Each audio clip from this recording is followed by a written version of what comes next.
920 দিন ধরে আমির হামজা ভাই খাঁচার মধ্যে বন্দী। কি অপরাধ? আমির হামজা কি চুরি করেছে, ডাকাতি করেছে, নারী ধর্ষণ করেছে? কোন রাজনৈতিক দলের নেতা? তোমরা অনুরোধ করে বলবো, দয়া করে নিরপরাধ আলেমদেরকে মুক্ত করে দেন, নতুবা জমিনের ভেতরে আল্লাহর গজব নাজিল হবে। আল্লাহর গজব আছে না নাই? আজকে সকাল 9:30টার দিকে ভূমিকম্প দিয়েছে কে? পুরো বাংলাদেশের মাটি কেঁপে উঠেছে। আল্লাহ মাঝে মধ্যে নিদর্শন দেখায়। কোরআনের পাখি বিদায় নিয়ে চলে গেছে, মাত্র 9 মিনিট পরে ঢাকা শহরে ভূমিকম্পে কেঁপে উঠেছে। এগুলো কার নিদর্শন?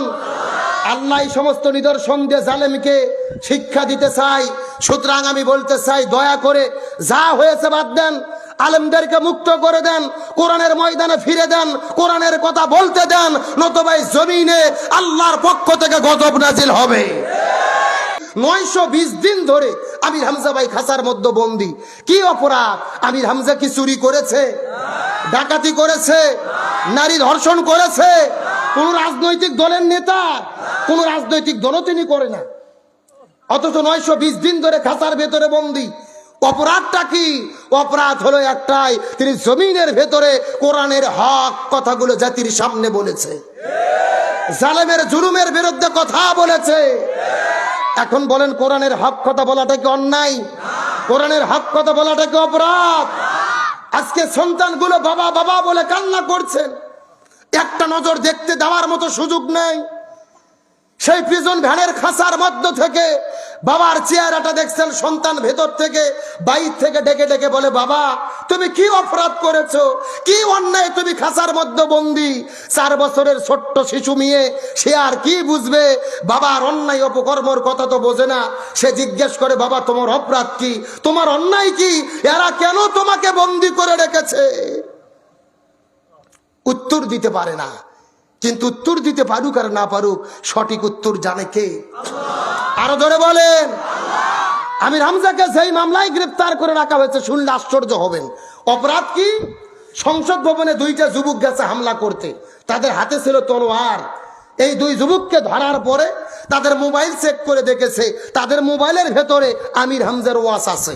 কার ওয়াজ আছে?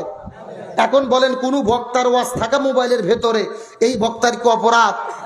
আমির হামজাকে ওদেরকে হামলা করতে বলছে, ওদেরকে জঙ্গি ট্রেনিং দিয়েছে, অথচ অপরাধ হলো তার ওয়াজ এর মোবাইলের মধ্যে কেন ঢুকলো?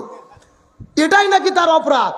এখন আমার প্রশ্ন হলো, যার হাতে ভিডিও মোবাইল আছে, ইউটিউবের মধ্যে আমির হামজার ওয়াজ আছে, আবার ইউটিউবের মধ্যে সার্চ দিলে বাংলা সিনেমা আছে না নাই, নাটক আছে না নাই, ওই যে ইন্ডিয়ার সিরিয়াল ক্রাইম পেট্রোল আদালত আছে না নাই?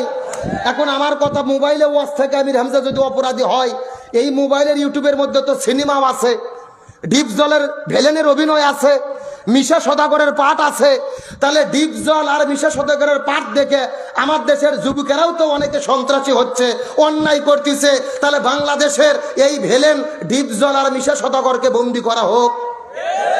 কথা কন না কে? ওই যে ভারতের ক্রাইম পেট্রোলে যে অনুষ্ঠান দেখানো হয়, কেমনে অন্যায় করা লাগবে, কেমনে মানুষকে মারিয়ে গুম করতে হয়, লাশ টুকরো করতে হয়, ভারতের সিরিয়ালগুলো শিখাচ্ছে। তা আমার প্রশ্ন, ওই সিরিয়ালগুলোকে বন্ধ করে দেন।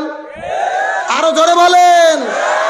আমার ভাইরা, এই অপরাধে তাদের কোনো গ্রেপ্তার হয় না, তাদের অন্যায় হয় না, অথচ আলেমদেরকে এই ঠুনকো অপবাদ দিয়ে বছরের পর বছর জেলে বন্দি করে রাখা হয়। আমরা অনুরোধ করে বলবো, দয়া করে নিরপরাধ আলেমদেরকে মুক্ত করে দেন, নতুবা জমিনের ভেতরে আল্লাহর গজব নাজিল হবে। আল্লাহর গজব আছে না নাই? আজকে সকাল 9:30টার দিকে ভূমিকম্প দিয়েছে কে? পুরো বাংলাদেশের মাটি কেঁপে উঠেছে। আল্লাহ মাঝে মধ্যে নিদর্শন দেখায়। কোরআনের পাখি বিদায় নিয়ে চলে গেছে, মাত্র 9 মিনিট পরে ঢাকা শহরে ভূমিকম্পে কেঁপে উঠেছে। এগুলো কার নিদর্শন? আল্লাহ এই সমস্ত নিদর্শন দিয়ে জালেমকে শিক্ষা দিতে চাই। সুতরাং আমি বলতে চাই, দয়া করে যা হয়েছে বাদ দেন, আলেমদেরকে মুক্ত করে দেন, কোরআনের ময়দানে ফিরে দেন, কোরআনের কথা বলতে দেন, নতুবা এই জমিনে আল্লাহর পক্ষ থেকে গজব নাজিল হবে। ওই আলেমদেরকে আমরা কোরআনের ময়দানে দেখতে চাই কি চাই না? কোরআনের ময়দানে ফিরে চাই কি চাই না?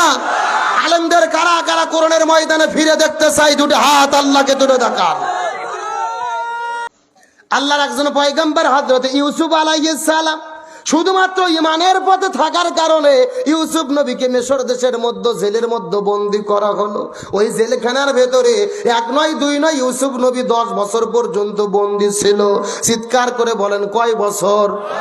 এখন আমি আপনাদেরকে জিজ্ঞাসা করি, বলেন তো দেখি, হযরত ইউসুফ আলাইহিস সালাম যে 10 বছর জেলে বন্দী ছিল, ইউসুফ নবী কি চোর ছিল, ডাকাত ছিল, নারী ধর্ষণ করেছিল? তাহলে ইউসুফ নবীকে কেন 10 বছর জেলের মধ্যে বন্দী করে রাখা হলো? কালেমার কথা বলার কারণে, ইমানের পরীক্ষা দিতে গিয়ে ইউসুফ আলাইহিস সালাম 10 বছর পর্যন্ত ওই মিশর দেশের মধ্যে জেলের মধ্যে বন্দী ছিল। এখান থেকে বোঝা গেল ও সিরাজগঞ্জের মুসলমান, আমরাও যদি ইমানের কথা বলি, ইমানের দাবি করি, ইমানের পথে চলে ওই ইউসুফ নবীর মতো মাঝে মধ্যে আমাদেরকে জেলে যাওয়া লাগতে পারে। আমার প্রিয় ভাই, কোরআনের পাখি মুফতি আমির হামজা কি তার অপরাধ? কোরআন থেকে দেখে দেখে দেখে দেখে পারাপিস্টে লাইন ধরে ধরে কথা বলে। যেই প্রিয় ভাইটা 920 দিন ধরে আজ পর্যন্ত খাঁচার ভেতরে বন্দী, তার 2টা মেয়ে, একটা মেয়ের বয়স হলো 4 বছর, আর একটার বয়স হলো 9 বছর। আজকে সন্তানগুলো বাবা বাবা বলে কান্না করতেছে, বাবা নাই বাবা নাই। আজকে বাবা থাকার পরেও আলেমদের সন্তানগুলো এতিম হয়ে গেছে। আজকে স্বামী থাকার পরও আলেমদের স্ত্রীগুলো বিধবা হয়ে গেছে। শাইখুল হাদিস ইবনুল শাইখুল হাদিস আল্লামা মামুনুল হক ওই কোরআনের পাখি কয়েকদিন আগে বের হলো, শিশু বক্তা রফিকুল ইসলাম মাদানী। আমাদের কোরআনের পাখিটা 13 বছর ধরে খাঁচার মধ্যে বন্দী থাকতে থাকতে বিদায় নিয়ে চলে গেল। এই বাংলার মুসলমান আলেমেরা যে খাঁচার মধ্যে বন্দী হয়েছে, এই জন্য আলেমদের কোনো অপরাধ নাই।